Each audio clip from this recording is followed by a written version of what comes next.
Welcome to विश्वा study point. आज हम जीएस के कुछ इम्पोर्टेंट क्वेश्चन पढ़ेंगे। आइए स्टार्ट करते हैं। पहला क्वेश्चन है, ध्वनि या ध्वनि प्रदूषण किसमें मापा जाता है? मतलब ध्वनि प्रदूषण की मापने की इकाई क्या है? पहला फान, दूसरा डेसी, दूसरा तीसरा डेसीबल, चौथा डेसिमल। तो इसका आंसर हो जाएगा आपका डेसीबल। जो डेसीबल यूनिट होता है वो ध्वनि की तीव्रता मापने के लिए यूज होता है। दूसरा क्वेश्चन है, साधारण बातचीत की ध्वनि की तीव्रता कितनी होती है? 20 से 30 डेसिबल, 30 से 40 डेसिबल, 50 से 60 डेसिबल, 90 से 100 डेसिबल। तो इसका आंसर हो जाएगा आपका बी पार्ट। 30 से 40 डेसिबल जो होता है साधारण बातचीत की ध्वनि का होता है। यदि वायुमंडल नहीं हो तो पृथ्वी से आकाश किस रंग का दिखाई देगा? ये भी इंपॉर्टेंट क्वेश्चन है, अक्सर पूछा जाता है किसी वनडे एग्जाम में, किसी न किसी वनडे एग्जाम में। पहला आंसर है नीला, काला, लाल और नारंगी। तो यदि वायुमंडल नहीं हो तो पृथ्वी आकाश से काला दिखती है। तो इसका आंसर हो जाएगा बी पार्ट। अगला क्वेश्चन है, प्राथमिक रंग कौन कौन से होते हैं? नीला, पीला, लाल, सफेद, हरा, पीला, नीला, हरा, लाल, उपयुक्त में से कोई नहीं। तो इसका आंसर हो जाएगा सी पार्ट। जो नीला, हरा और जो लाल रंग होता है इसी को हम प्राइमरी कलर या प्राथमिक रंग भी बोलते हैं। रक्त का शुद्धिकरण कहाँ होता है? फेफड़े में, हृदय में, किडनी में या कृत में? तो ये कॉमन क्वेश्चन है, ये सबको मालूम होता है। इसका आंसर हो जाएगा किडनी, सी पार्ट। मानव शरीर के भीतर खून निम्न में से किसकी उपस्थिति के कारण नहीं जमता है? ये भी इंपॉर्टेंट क्वेश्चन है, हर वनडे एग्जाम में पूछा ही जाता है। पहला ऑप्शन है हीमोग्लोबिन, दूसरा हिपेरिन, तीसरा फिब्रिनोजन, इसमें से कोई नहीं। तो इसका आंसर हो जाएगा बी पार्ट, हिपेरिन। हिपेरिन जो होता है वो हमारे रक्त को थक्का जमाता है। प्लाज्मा में जल का प्रतिशत कितना होता है?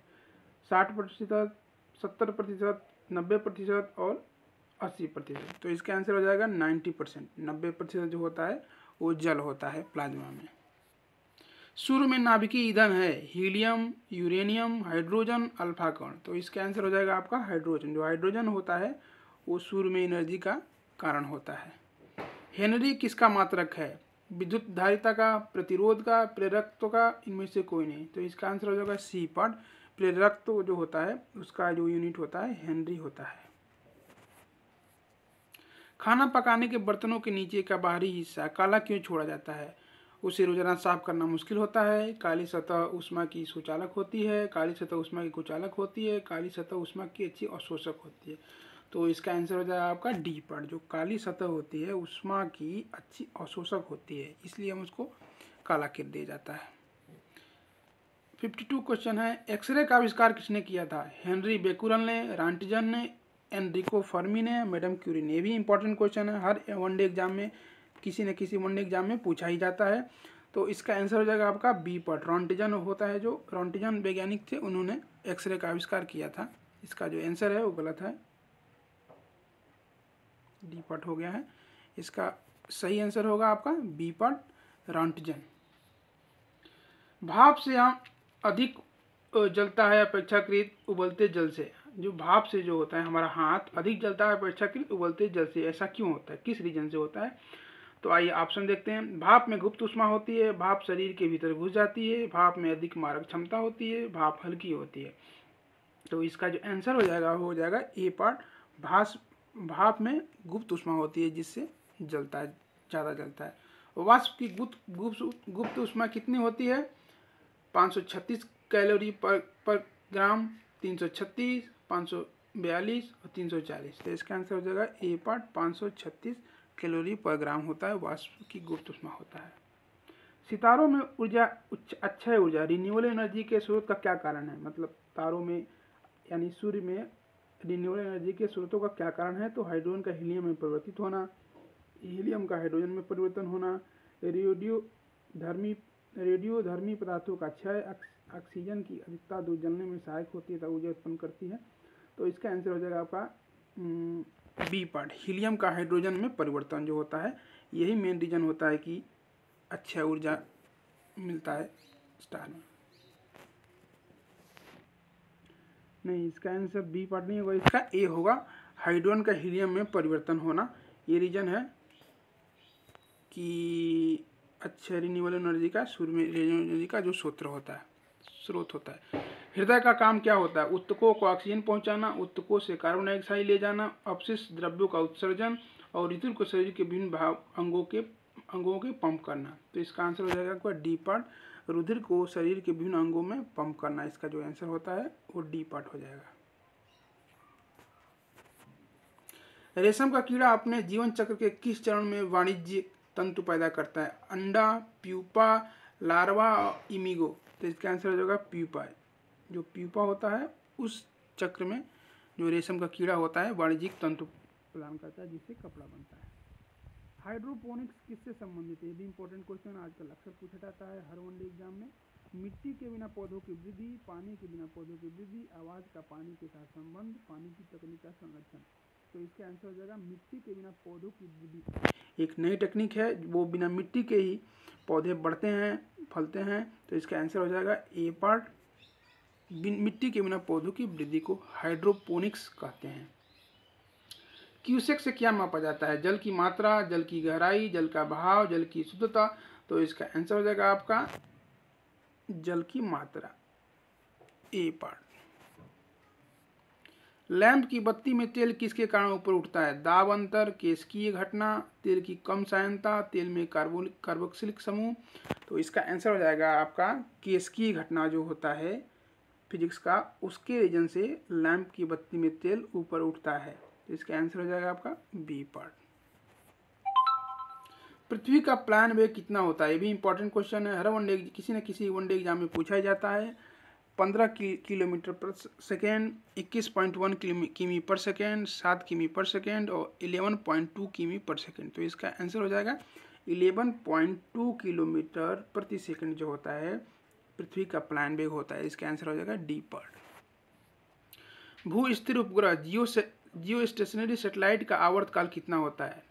9 घंटे, 12 घंटे, 24 घंटे और 28 घंटे। तो इसका आंसर हो जाएगा आपका 24 घंटे। जो 24 घंटा होता है जियो स्टेशनरी सैटेलाइट का आवर्तकाल होता है। सी पार्ट इसका आंसर हो जाएगा। किसी तुल्यकारी उपग्रह जियो सिंक्रोनस सैटेलाइट की पृथ्वी की सतह से लगभग कितनी ऊंचाई होती है? 36,000 किलोमीटर, 42,000 किलोमीटर और 30,000 किलोमीटर। तो इसका आंसर हो जाएगा आपका 36,000 किलोमीटर। जो पृथ्वी से ऊंचाई होती है वो 36,000 किलोमीटर होती है।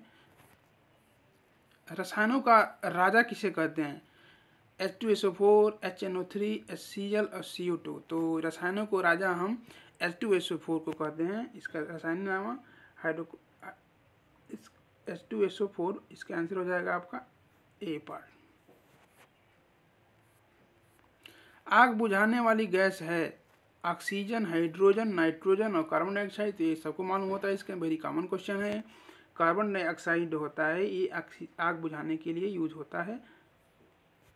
फायर एक्सटिंग्विशर में जो यूज होता है गैस वो कार्बन डाइऑक्साइड ही होता है जो कि आग बुझाने में काम आता है। इसका आंसर हो जाएगा आपका डी पार्ट। इलेक्ट्रिक बल्ब के निर्माण में किस कांच का उपयोग होता है? पायरेक्स कांच, फ्लिंट कांच, रेशेदार कांच, इनमें से कोई नहीं। तो इसका आंसर हो जाएगा आपका फ्लिंट कांच। जो फ्लिंट कांच होता है उसका यूज होता है इलेक्ट्रिक बल्ब के निर्माण में। सूर्य के सतह पर हाइड्रोजन के अलावा दूसरा कौन सा तत्व बहुत अधिक मात्रा में पाया जाता है? हीलियम, नियान, आर्गन और ऑक्सीजन। तो इसका आंसर हो जाएगा आपका बी पार्ट। नियान गैस जो होता है अच्छी मात्रा में पाया जाता है हाइड्रोजन के बाद। कुरिंजी पुष्प के 12 वर्ष में एक बार खिलने का कारण क्या है? एक कुरिंजी पुष्प होता है जो 12 वर्ष में एक ही बार खिलता है। इसका कारण क्या है? प्रकाश अवधि, अदीप्त अवधि, फ्लोरिजन स्राव और उपयुक्त सभी। तो इसका आंसर हो जाएगा आपका सी पार्ट। जो फ्लोरिजन स्राव होता है उसी रीजन से पुष्प 12 वर्ष में एक बार खिलता है। संसार का सबसे छोटा पुष्प कौन सा है? कमल, चमेली, उल्फिया और रेफलिसिया। तो इसका आंसर हो जाएगा आपका सी पार्ट। जो होता है वुल्फिया जो होता है सबसे छोटा पुष्प होता है संसार में। संसार का सबसे बड़ा पुष्प कौन सा है? कमल, सूर्यमुखी, ग्लोरी लिली, रेफलिसिया। तो इसका आंसर हो जाएगा आपका रेफलिसिया जो होता है संसार का सबसे बड़ा पुष्प होता है। आलू का खाने योग्य भाग कौन सा होता है? जड़, फल, तना और कलिका। तो इसका आंसर हो जाएगा सी पार्ट। जो तना होता है वो खाने योग्य होता है जो आलू का। लेप्रासी बेसिलस का आविष्कार किसने किया था? लिस्टर ने, हैंसन ने, लैंडस्टीनर ने, अलेक्जेंडर फ्लेमिंग ने। तो इसका आंसर हो जाएगा बी पार्ट। हैंसन ने इसका खोज किया था। ऊतकों के अध्ययन के विज्ञान को क्या कहा जाता है? साइटोलॉजी, हिस्टोलॉजी और सीरोलॉजी, इनमें से कोई नहीं। ये बहुत ही इंपॉर्टेंट क्वेश्चन है, हर वनडे एग्जाम में किसी न किसी वनडे एग्जाम में पूछा ही जाता है। तो इसका आंसर क्या होगा बताइए? इसका आंसर हो जाएगा आपको हिस्टोलॉजी। जो हिस्टोलॉजी विज्ञान होता है, इसका आंसर हो जाएगा आपका बी पार्ट। हिस्टोलॉजी जो होता है ऊतकों के अध्ययन के विज्ञान को कहा जाता है। डीएनए का द्विकुंडित संरचना मॉडल, डबल हेलिक्स मॉडल किसने दिया था? ये बहुत इंपॉर्टेंट क्वेश्चन है, किसी न किसी वनडे एग्जाम में पूछा जाता है। इसका ऑप्शन है ल्यूवेनहॉक, साल्क, डाल्टन और वाटसन एवं क्रिक। तो इसका आंसर हो जाएगा डी पार्ट। वाटसन एवं क्रिक ने डबल हेलिक्स मॉडल दिया था। वर्णनता वाले व्यक्ति को लाल रंग दिखाई देता है, पीला, हरा, नीला और बैंगनी। तो जो लाल रंग होता है वो वर्णनता वाले व्यक्ति को हरा दिखाई देता है। बी पार्ट इसका आंसर हो जाएगा। एक वर्णांध पुरुष एक सामान्य महिला से विवाह करता है तो वर्णनता के लक्षण उत्पन्न होंगे। किसके में उत्पन्न होंगे? पुत्र में, पुत्रियों में, पुत्रों के पुत्रियों में, पुत्रियों के पुत्रों में। तो इसका आंसर हो जाएगा आपका डी पार्ट, पुत्रियों के पुत्र में होता है। फलों को पकने से पहले गिरने पर कुछ मामलों में उपज की महत्वपूर्ण हानि होती है। इसे किसके द्वारा रोका जा सकता है? समुचित सिंचाई द्वारा, उर्वरक के प्रयोग को बढ़ाकर, ऑक्सीजन के छिड़काव द्वारा, खनिजों की उपलब्धता को बढ़ाकर। तो इसका आंसर हो जाएगा आपका सी पार्ट। ऑक्सीजन के छिड़काव द्वारा हम ऐसा रोक सकते हैं या कर सकते हैं। किस प्रक्रिया का प्रयोग पौधे रात में ऊर्जा प्राप्त करने के लिए करते हैं? दहन, श्वसन, पराशण और प्रकाश संश्लेषण। तो इसका आंसर हो जाएगा पराशण। जो रात में जो ऊर्जा प्राप्त करने के लिए पौधे क्या करते हैं? पराशण प्रक्रिया का यूज करते हैं। हरे पौधों को कुल कितने पोषक तत्वों की आवश्यकता होती है? 15, 17, 23 और 28। तो इसका आंसर हो जाएगा 17, बी पार्ट। हाइड्रोफाइट कहते हैं बिना जल का पौधा, बिना मिट्टी का पौधा, बिना कार्बन डाइऑक्साइड का पौधा, इनमें से कोई नहीं। तो इसका आंसर हो जाएगा बिना मिट्टी का जो पौधा होता है इसको हाइड्रोफाइट कहते हैं, बी पार्ट इसका आंसर हो जाएगा। प्रकाश संश्लेषण के द्वारा प्रकाश ऊर्जा किसमें रूपांतरित होता है? यांत्रिक ऊर्जा में, ऊष्मा ऊर्जा में, विकिरण ऊर्जा में और रासायनिक ऊर्जा में। ये भी बहुत इंपॉर्टेंट क्वेश्चन है, किसी न किसी वनडे एग्जाम में पूछा ही जाता है। इसका आंसर हो जाएगा आपका डी पार्ट, रासायनिक ऊर्जा में परिवर्तित होता है। हिम नदी से बर्फ पिघलना प्रारंभ होता है उच्च सतह से, मध्य सतह से, निचली सतह से, पूरी सतह से एक साथ। तो इसके आंसर हो जाएगा आपका सी पार्ट, निचली सतह से पिघलना प्रारंभ करता है। बैरोमीटर का पारा एकाएक नीचे गिरने का क्या कारण होता है? आंधी तूफान का आना, वर्षा आना, साफ मौसम होना, इनमें से कोई नहीं। ये भी बहुत इंपॉर्टेंट क्वेश्चन है, ये हर वनडे एग्जाम में पूछा ही जाता है। तो इसका आंसर हो जाएगा आपका आंधी तूफान का आना। बैरोमीटर का एकाएक गिरना मतलब होता है कि आंधी तूफान आने वाला है। ए पार्ट इसका आंसर हो जाएगा। वायुमंडल में ऊपर चढ़ने पर हवा का दबाव होता है कम, अधिक, अपरिवर्तित रहता है, इनमें से कोई नहीं। तो इसका आंसर हो जाएगा कम। जैसे ही वायुमंडल में जैसे जैसे हम ऊपर जाते हैं, ए पार्ट इसका आंसर हो गया, वैसे वैसे हवा का जो दबाव होता है कम होता जाता है। एक कटा हुआ हीरा क्यों जगमगाता है?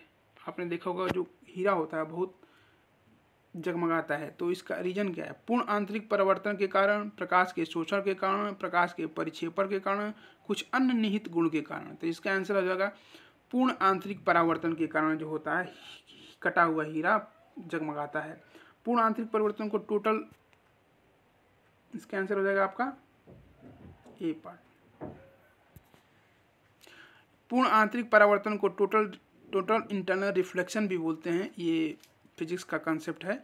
इसी रीजन से क्या होता है, हीरा हमको चमकते हुए दिखाई देता है। पूर्ण आंतरिक परिवर्तन या टोटल इंटरनल रिफ्लेक्शन बोलते हैं इसको। आज के लिए इतना ही। थैंक्स फॉर वाचिंग विश्वा स्टडी पॉइंट।